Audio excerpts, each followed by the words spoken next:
역대상 12장 1절에서 22절까지의 말씀입니다. 인간 관계에 가장 많은 영향력을 끼치는 요인은 무엇일까요? 지연, 학연 등등으로 사람들은 하나로 묶기도 하고 나누기도 하지만 혈연은 사람으로 하여금 그 영향력에서 벗어나지 못하게 하는 가장 큰 힘을 가지고 있습니다.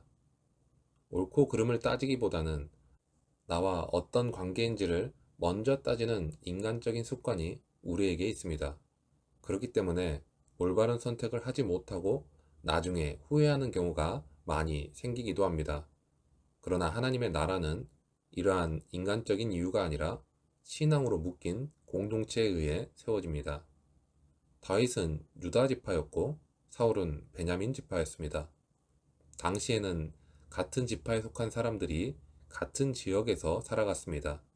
그러므로 같은 지파 사람들은 혈연과 지연으로 똘똘 뭉쳐 있었습니다. 지금도 그렇지만 혈연과 지연은 쉽게 무시할 수 있는 부분이 아닙니다.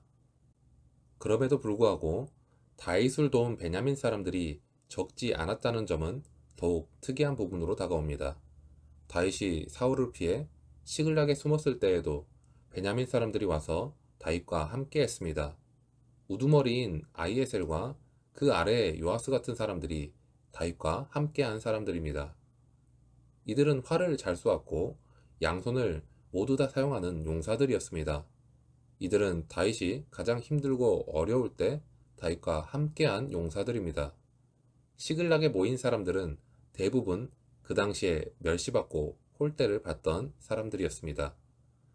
다윗은 자신이 어려운 가운데서도 다른 어려운 사람들을 잘 돌보았고 그들을 섬기면서 동시에 도움을 받았습니다. 어려운 가운데 연결된 사람들은 형통할 때 만난 사람들과는 전혀 다른 유대감을 갖게 됩니다. 고난의 시간을 함께 보낸 사람들은 그야말로 동지가 되고 절친한 관계가 되는 것입니다. 고난을 함께 통과하면서 서로 의지했던 경험이 진정한 친구를 만드는 것입니다. 그런 의미에서 시글락은 다윗에게 있어서 고난의 장소이기도 했지만 동시에 좋은 친구를 만나는 축복의 장소이기도 했습니다. 이렇듯이 다윗이 이스라엘의 왕이 될 수 있었던 가장 중요한 요인은 바로 혈연이나 지연을 뛰어넘어 누구와도 하나가 될 수 있다는 것에 있습니다. 다윗이 사울 왕에게 쫓겨 결국 블레셋의 투항에 시글락에 있을 때 놀랍게도 베냐민 지파였던 사울의 동족들이 다윗의 진영으로 들어왔습니다. 사울의 동족들이 다윗의 휘하에 들어가기를 원했던 것도 놀라운 일이긴 하지만 그들을 의심하지 않고 받아들인 다윗의 용단 또한 놀라운 것입니다. 혹시 우리는 하나님을 섬길 때에도 인간관계를 먼저 생각하지는 않는지 반성해보는 시간이 되었으면 좋겠습니다.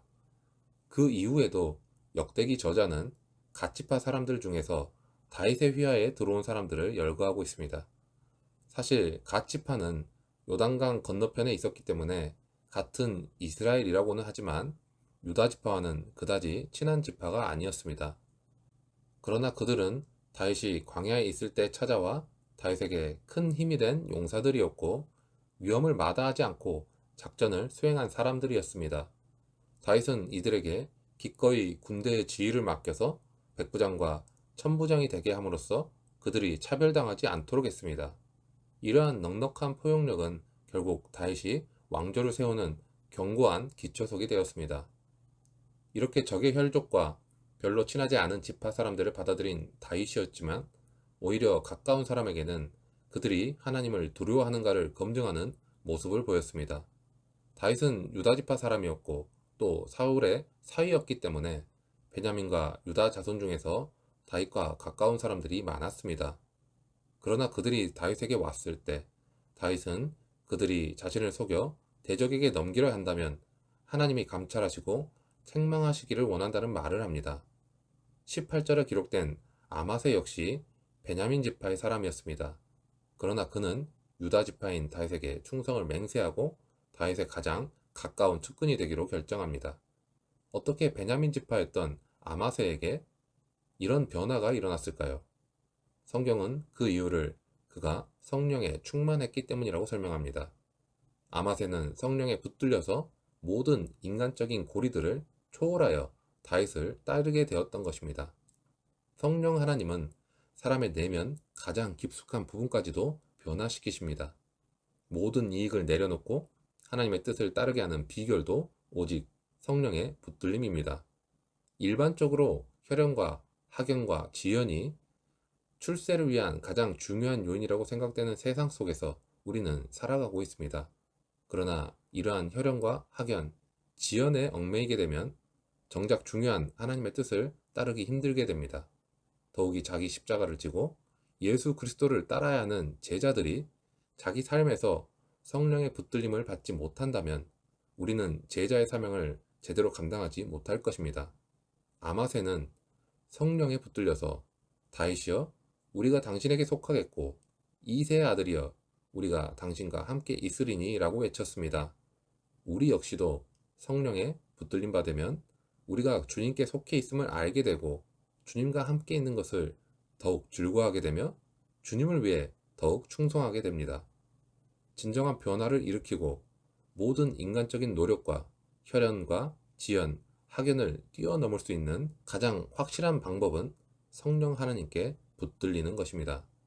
인간적인 동기로 하나님의 일을 하면 이러한 영적인 기쁨을 체험할 수 없습니다.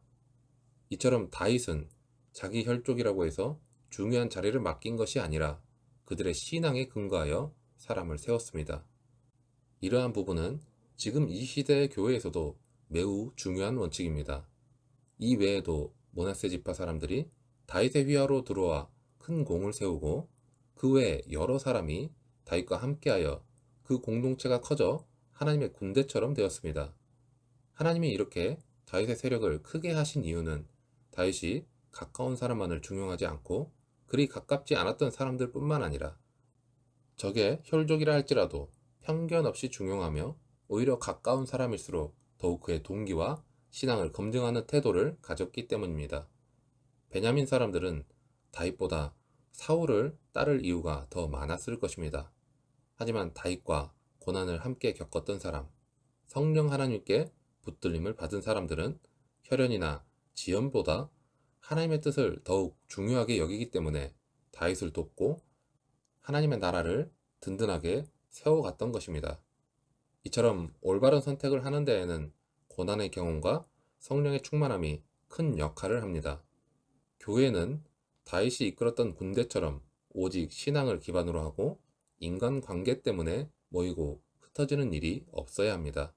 교회 가운데 혈연과 지연, 학연 등의 영향력이 성령의 하나 되게 하시는 힘보다 더 크게 작용한다면 그 모임은 이미 교회로서의 정체성을 잃은 것이나 다름이 없습니다. 혹시 우리가 신앙보다 인간적인 친밀함을 기준으로 교제하지는 않았는지 우리가 돌아보고 혹시 그러했다면 우리가 오늘은 회개하는 시간을 가지기를 바랍니다. 그렇게 오늘도 하나님께로 더욱 나아가는 시간이 되시길 축원합니다.